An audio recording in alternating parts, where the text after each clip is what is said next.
Yeah, I'm totally not making this video because I'm tired of losing quests to randoms in SOS. Anyway, how do you fight Raging Brachydios?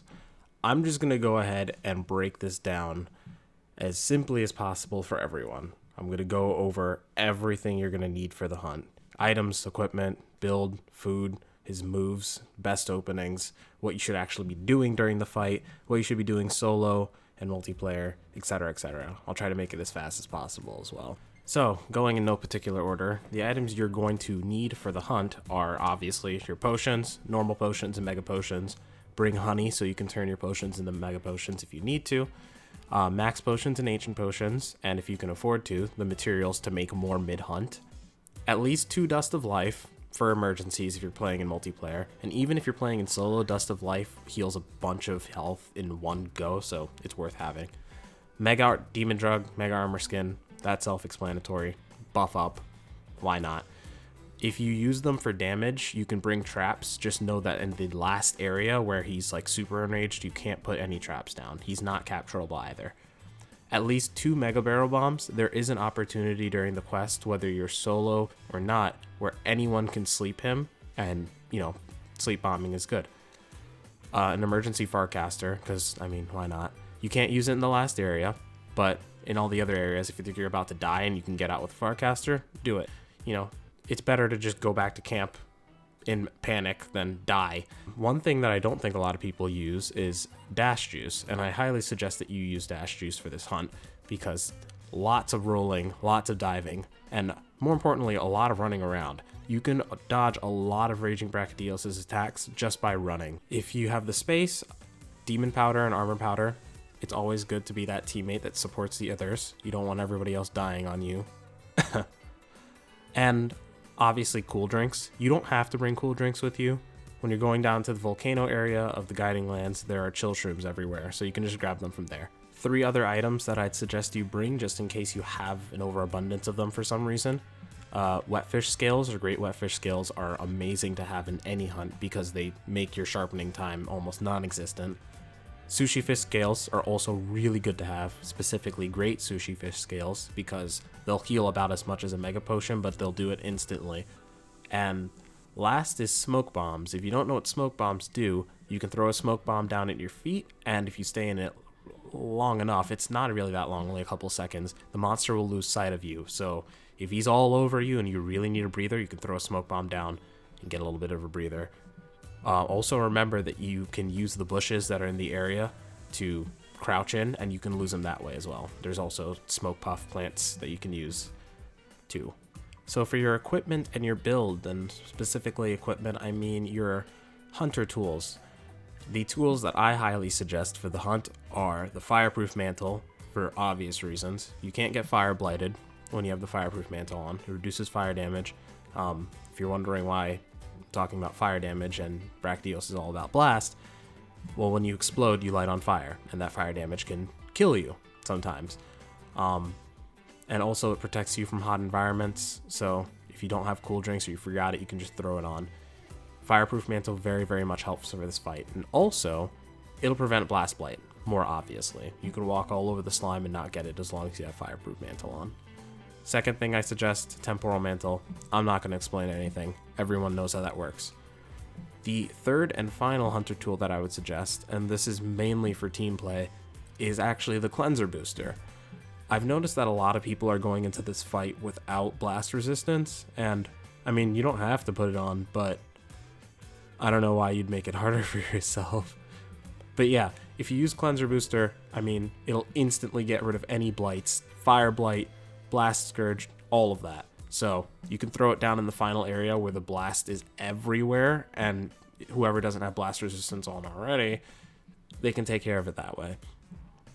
Now, I'm not the type of person to tell anyone how to build their sets. You can do whatever you want. But the things that I will suggest you have on for this fight are, well, at least one of these 3 skills. First and foremost, you should have full blast resistance. It's obvious why. Most of Brachydios' damage comes from his explosions. Having full blast resistance will A, prevent you from getting Blast Scourge at all, and B, lower the amount of blast damage you take. And even with blast resistance on, you still take a lot of damage. It's worth having. The second and third skills that I'd suggest you have on, but are totally optional, are full health boost. Obviously, more health means you live longer. And full stun resistance, because who likes getting stunned? But those two are totally optional. You don't have to have those on. Lastly, food. Most people don't really think about food when they go into hunts, but if you're having trouble with a hunt, one good way to make it easier on yourself is by paying attention to your food skills.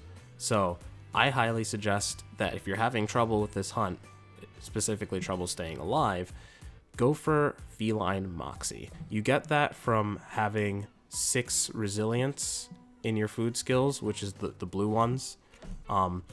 Feline Moxie, what it does, if you don't know already, is it's like Guts from the Basil Juice set. When you're above a certain health threshold, if you get knocked down below that, or knocked down to 0, let's say, an attack that would normally kill you, it'll keep you at 1 health instead. So if he punches you, you explode, Moxie will keep you alive, and as long as you're not burning, you can get up and you can throw a max potion and survive that way. Obviously, if you see Feline Insurance or Feline Safeguard, put those on. That's an extra cart right there. And the last thing is Feline Groomer, which that affects how long blights are on your character. I don't know how it specifically interacts with Blast Scourge, but it helps every other blight, so I don't know why it wouldn't help with that. So Feline Groomer is also another good idea. That comes from it's a 2 purple skill, I believe. Now, if you're completely unfamiliar with how creating meals works, all you have to know is that if you want Moxie, put in 6 of any foods that have the little blue symbol, and you'll get Moxie that way. And if you want to absolutely guarantee it, throw a voucher on. And if you want the full health and stamina bonus, use a gourmet voucher. Remember that. If you want to guarantee you get all food skills, use a voucher. But if you want to guarantee you get all food skills and the health bonus, use a gourmet voucher. So there's an order to things when you do the Raging Brachydios fight. You start off in camp, obviously. The first thing you should be doing is applying your buffs. Use your Mega Demon Drug, Mega Armor Skin, use your Dash Juice, use all that good stuff in the beginning of the fight, because if you start off in the right camp, you can jump right down off the edge of the camp, and you'll be right in Raging Brachydios' face. The very first thing I suggest you do is to pick up some water moss. If you haven't been reading the loading game tips, which you really should, they're really helpful, water moss, and any kind of water damage for that matter, will knock off Raging Brachydios' activated slime, and that's when the slime is that bright red-orange color. So you'll see in the beginning of both hunts, my solo and my group one, I go straight to the water moss and pick it up.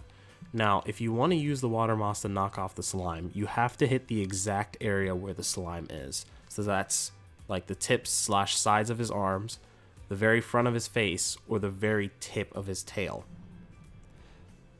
Now, why is it important that you make sure the slime is not in his body? Well, it gives him access to the moves that instantly explode rather than put down delayed explosions. And for obvious reasons, you don't want his moves to instantly explode. They're a lot harder to dodge, and obviously they hit a lot harder. Important note is that his explosions are not unblockable. You can guard them with anything that can guard. The Greatsword, Sword and Shield, Lance, etc., etc. You can block all of his explosions. They do chunk your stamina pretty badly, though. Now, it may sound strange, but the key to the Raging Brachydios fight is to take it slowly. And by that, I mean be patient. Raging doesn't have that many moves, to be completely honest with you. He has all the basic moves of a normal Brack, and then he has a couple new ones. The new ones being, he has these big swipes that he'll do, kind of these underbody punches. He'll punch forward with both arms, and it'll send a wave of explosions forward. Now, if his arms are glowing, they're bright red, that'll send the explosions forward. However, if one of those arms is not glowing, he'll only punch forward the arm that's glowing, and the other one will stop short. So sometimes it'll be 2 lines, and sometimes it'll be 1, depending on how many arms are glowing at the time. Those attacks can be kind of hard to dodge because they're pretty fast, but they're also what I like to call unseeable, because those explosions blow up a lot of smoke, and sometimes you can't see the next explosions coming through the smoke of the first one. His next big new attack, which I've seen kill way too many people, is a triple head rush. He'll reel back, and it's actually a pretty big tell on when he's going to use this attack. And he also has a new audio cue. But he'll jab his horn forward, he'll back up a little bit, jab his horn forward again, and then he'll do it a third time, except this third time he won't go as far forward. He'll swipe his head to the side, and that'll send out a perpendicular line of explosions to the first ones. So he'll try to kind of juke you out with that third one, but he doesn't like mix you up. So what you can do to dodge this attack is when the first horn comes forward, you can just dodge to the side. Second one comes forward, dodge to the side again. When the third one comes forward, you can just walk back a bit, because since he doesn't go that far forward and all the explosions will go to the side, you'll be able to dodge it that way.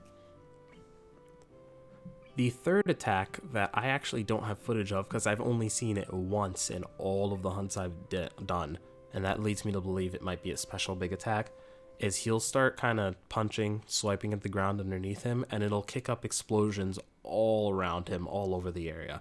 It's a very, very huge attack. I've only seen him use it once, and that was when he had slime covering his entire body. And like I said before, ideally, slime should not be glowing all over his body at any given time. I know I already mentioned the water moss, but obviously the other way you can get the slime off is by hitting those parts that have the slime on it, so make sure you do that. So, of Brachydios' moves, he actually has quite a few openings. So, he has a very big head slam, and it's very telegraphed. He'll reel his whole body back and then slam his fist and head right down underneath him. That is really easy to dodge, and that's a big opening.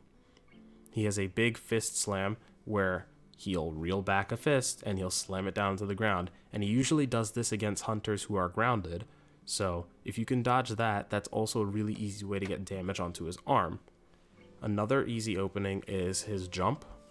That one's pretty self-explanatory. He'll jump over. If you can dodge that, you can get some hits into him. His tail slam is another opening. It's a little hard to capitalize on because his tail isn't on the ground for long.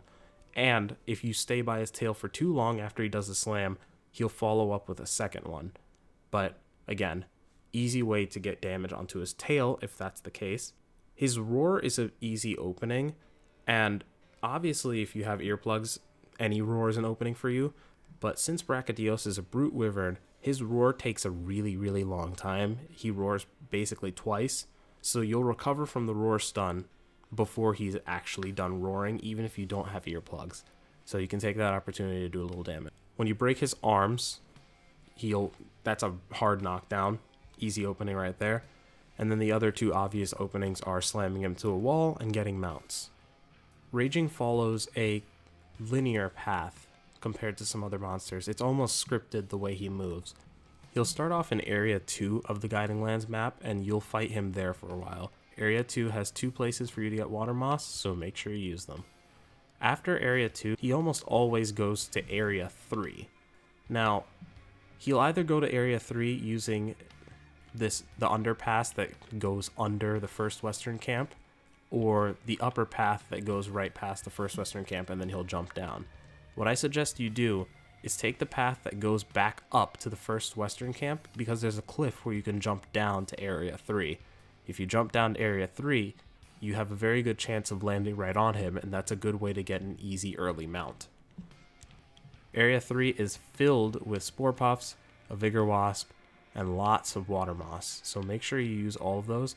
Also, it's pretty easy for you to get a slam into the walls as soon as you get into Area 3. Make sure you're doing that as much as possible too, because keeping him from getting momentum going is very important in this fight. One thing you do not want to do is, if he's enraged, do not retreat into the smaller pathways that come out of Area 3. You do not want to fight him in a small hallway. You'll die. That's pretty much without any doubt. After Area 3, there's one of 2 places he'll go depending on how much damage you've done. He'll either go down to Area 5, which this is the area I mentioned earlier probably, where you can sleep him, because there's a sleep toad here, and there's also a paratoad here. There are poison cups as well, and he's not super weak to poison, but he takes 32 damage a tick, which is really nice. So make sure you take advantage of all the ailments that are in this area. And if you already did enough damage, you'll actually skip this area completely and go straight to area 14, which is the part of the volcanic area with the eruption area. So that lava spout in the middle, you definitely want to try to make use of that, but it's really hard to time when the monster will be there. So what you can do is set a trap right on top of the lava spout and hope that when he's inside the trap, the lava spout will go off and give you that extra damage. Now, of course, the big thing, the last part, Area 15. Area 15 is his nest, and that's where he'll go boss mode. He will seal off the entrances from Area 14 and Area 5 when you get in there. So once you get in there, you can't get out. Even when the entrances are blocked, you can get back in. Let's say you cart and you want to come back in. That's possible, but you will not be able to get out. You cannot Farcaster out either. So the Farcaster that I recommended earlier is to be used in every area but here, obviously. Unlike the other area, there's not really many resources for you to use. There's Crystal Burst here, but Raging Brachydios doesn't flinch as easily as other monsters from Slinger ammo. Now, although it's pretty obvious by now, the big animation he does in Area 15 doesn't actually do damage. It's for spectacle reasons. It'll tremor you a little bit, but you can actually take advantage of this animation because the tremors don't last long, and you can get a couple hits in at the very end of his animation before he starts moving and fighting. There's two distinct ways you can take the final phase of the fight. The first is to play it really carefully. Let's say you don't have many healing items left, and you obviously can't go back to get more. You only have one cart left. You just really want to win the fight. You can kind of just drag it out because Raging Brachydios will eventually more or less kill himself. Now, you'll notice that he puts slime everywhere in this phase, and I'll explain how that works in a second. But when he ignites this slime, which is done in this big cool new attack where he reels back and roars, and it'll set off all the slime in the area at once, it actually damages him. It's not a lot of damage, but depending on how much slime is stacked under him, it'll sometimes do enough to outright flinch him to the ground. So you can just go do hit and run tactics, and whenever you see a knot of slime in the ground, just make sure you're not close to it. He'll ignite it and he'll hurt himself. The other way is to just absolutely blitz him and just go at him with all you've got. If you've got plenty of carts left and plenty of supplies left, this is what I'd suggest. Knock him into the walls, use the sliding attacks because sliding attacks have great stagger values, and just absolutely blitz him down. And on top of him hurting himself, you should finish the fight fairly quickly. Now, how the slime works in this phase. A lot of his attacks that put slime down or would explode instantly when he's enraged, let's say, they just spread slime under the ground. And the slime, although it does give you Blast Scourge still, it also, if you have blast resistance, serves as a heat hazard. And as far as I can tell, Heat Guard actually doesn't seem to protect against it, but I haven't completely tested this out myself. But standing on top of the slime, you'll take constant tick damage, so you don't want to be on it for too long. He has two distinct attacks that only happen in this phase. I've already mentioned one. He'll reel back, roar, and ignite all the slime at once. There's another one where he'll roar and spread slime all over the area. Of these two attacks, one is a clear opening. If you can get past the roar, which knocks you back and does a little damage, but doesn't ignite the slime, then you can actually take advantage of this long animation to get some damage in. So what things can you do as the individual player to ensure that you'll succeed during the hunt, either solo or multiplayer? As a solo player, make sure you're giving yourself as many advantages as possible. Bring those extra materials so you can make more max potions and ancient potions during the hunt. Bring Fortify. I don't need to explain why. Fortify is an excellent skill, and it's really easy to build with the new level 4 jewels. Make sure you're using your buffs, your dash juice, all that stuff. Make sure you're taking advantage of the elemental weaknesses of the monster. That's ice and water damage. Just give yourself more damage. Don't be greedy with your openings. If you need to use the opening to heal, don't feel bad about it. Do it. Also, although Clutch Claw attacks can lead to a lot of damage, they're far more risky in solo play, especially against these more powerful monsters. So make sure you're clutching at the right time, or you can lead yourself to an early death. And just like I said before, you want to give yourself as many advantages as possible, so assuming you've done your Palico quest line, which you really should have by now, you can use the Tail Raider signal to call in backup. That backup, even though it's not going to do that much damage, it'll take the aggro off of you every so often, which will give you more opportunities to heal and more free opportunities for damage. A tip that applies to everyone, whether you're playing solo or multiplayer, is actually one that I'm surprised that more people don't take advantage of. When the monster's in its drooling state, that's when you do enough damage to hard stagger it and it stops moving for a bit and it's drooling. You can actually turn that into a very big opening for damage.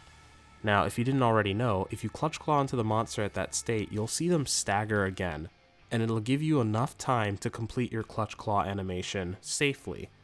If you jump off the monster after you've clutch clawed onto them, they'll still be staggered long enough for you to get a clutch claw animation off, so you can jump off and instead go attack some other part of the monster. Or, if you don't want to clutch claw and weaken the same part twice, you can clutch claw on, extend that stagger, jump off, and just join the damage phase with the rest of your teammates. It's actually really surprising how many people don't seem to take advantage of this, so do that. For multiplayer, I think the tips are pretty self-explanatory, but I'm going to say them anyway because people still don't do them. Play for your team, don't be a jerk. It's straightforward. Your teammates are just as important as you, even if they're not doing as much damage. If they die, that means you're closer to losing. You don't want them to die. So, bring your life powders, bring your dust of life. If you can afford the space, bring your demon powders and armor powders as well, and just buff up your teammates. Be that nice guy. Especially in this fight, it's very easy for someone to get two-shot, so, heal them. Be the good guy. Another thing I still see happening way, way too often in multiplayer, and I'm not salty about this at all, is people interrupting other people's mounts. Don't do that. Pay attention.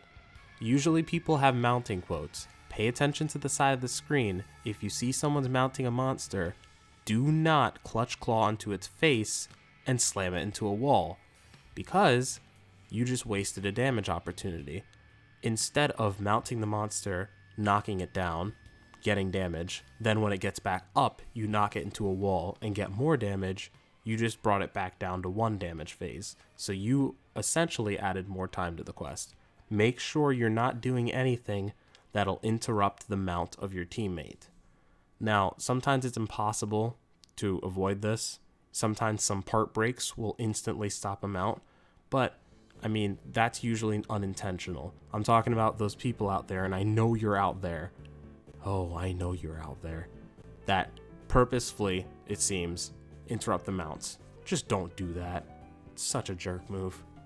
If you're somebody that doesn't use the clutch claw attack that much, just remember that it is very helpful to both your teammates and yourself.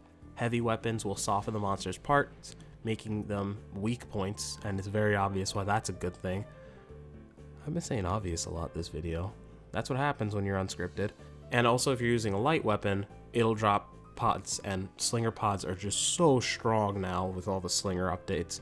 Like on the greatsword, and I'm not a greatsword main. I know I'm using the greatsword in the background. Don't be fooled. I suck at the greatsword. Slinger burst is super strong. So make sure you're providing that kind of support for your teammates. And I know it doesn't sound like a team skill. An obvious team skill that you can put into your build is wide range, but part breaker is really helpful to your team. Breaking parts on monsters seems to be so much more important in master rank than it ever was in high rank, and I even feel like making a video specifically on why part breaker is such a good skill. But like I probably mentioned before, breaking parts on raging is really important, because if you break any of his arms, one arm, that's a huge knockdown, huge damage opportunity. Breaking his tail off, that carve can give you a chance at the immortal reactor, which is what we all want. And it also gets rid of one of his most annoying moves, in my opinion. And then breaking his head, that also gives you another chance for the immortal reactor, which again is what we all want. So if you can afford to put part breaker in your build, I'd highly suggest you do it. And on top of that, his parts don't have that much health, so it just makes it that much easier. One thing I see people getting killed by a lot is his moves that kind of combo into each other, and I see this happening to people with a whole bunch of other monsters too. So just remember that as long as you're on the ground, you can't be hit by a lot of attacks, especially if you have the food skill Feline Riser, which increases how long you're invulnerable while getting up off the ground. So if you think you're going to get followed up by another attack by the monster, just stay on the ground. Sometimes it's safer to stay on the ground than get up and dodge roll away. I know that whole final section of the video was just me reminding people how to play the game, essentially, but it needed to be said. You play with randoms online long enough and you'd be surprised by the things that people don't seem to know, or just blatantly don't want to do. I don't know. I would just play solo, but after you do it for 1,000+ hours, it gets pretty lonely. If only I had more friends. Anyway, sorry for how all over the place I may have sounded in the dialogue / voiceover of this video. Completely unscripted. I couldn't be bothered to write a script. I was also really salty when I made this entire video, if that didn't come through at all. I'll make another video, probably, on how to fight Furious Rajang, although I doubt this one will do any good for anyone, because by now everyone should know how to fight Raging, right? Right? But yeah, I'm PhookiNada Blair. Join me to talk about some other random crap some other time. Happy hunting!